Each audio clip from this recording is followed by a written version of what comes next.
آئے ایک گواہی ہے، بہن سلمہ ہمارے ساتھ ہے، آئے ان سے بات کرتے ہیں کہ خدا نے کیا ان کی زندگی میں کام کیا ہے، آئے ان سے پوچھتے ہیں کہ خدا نے ان کی زندگی میں کیا کام کیا ہے اور کیا گواہی آج لے کے آئے۔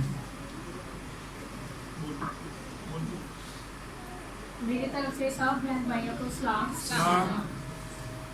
مجھے اچھی طرح سے یاد ہے کہ روزوں کا پہلے سنڈے تھا، تو یہاں پہ میں آئی تو میرے نا دائیں سائڈ پہ بہت زیادہ درد تھی، یہاں تک کہ میں سے تالی بھی نہیں بجائی جا رہی تھی تو، اور جب عبادت ختم ہونے کے بعد میں نے بھائی سے بات کی تو میرے نا یہاں پہ درد ہو رہا ہے، تو بھائی نے دعا کی تو اسی وقت جب میں گھر گئی تو درد ہلکا ہونا شروع ہو گیا۔ تو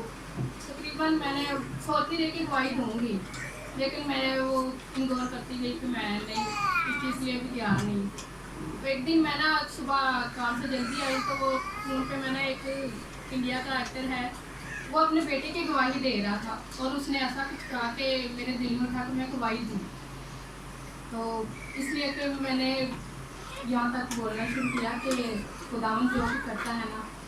تو ہماری زندگی میں کثرت سے کام کرتا ہے اور ہمیں گواہی نہیں روکنی چاہیے،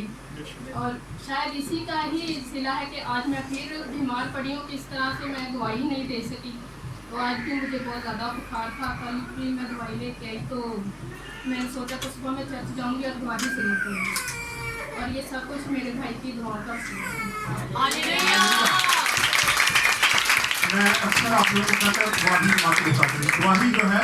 یہ پبلسٹی نہیں ہے۔ کچھ لوگوں کا خیال ہے کہ گواہی جب ہوگی تو پبلسٹی نہیں ہے،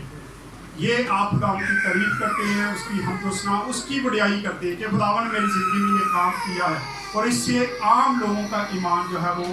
بڑھتا ہے، مضبوط ہوتا ہے۔ عام جو دیکھنے والے لوگ ہیں، جو سننے والے ہیں گواہی کو، ان کا بھی ایمان بڑھتا ہے اور پھر وہ بھی اپنی زندگی میں گواہی کا انتظار کرتے ہیں کہ ہماری زندگی میں خدا کام کرے گا تو ہم بھی گواہی دیں گے۔ شکر گزار ہیں ہم بہن سلمہ کے، اور اس کے لیے دعا بھی کریں گے کہ خدا اس کو صحت اور تندرستی دے۔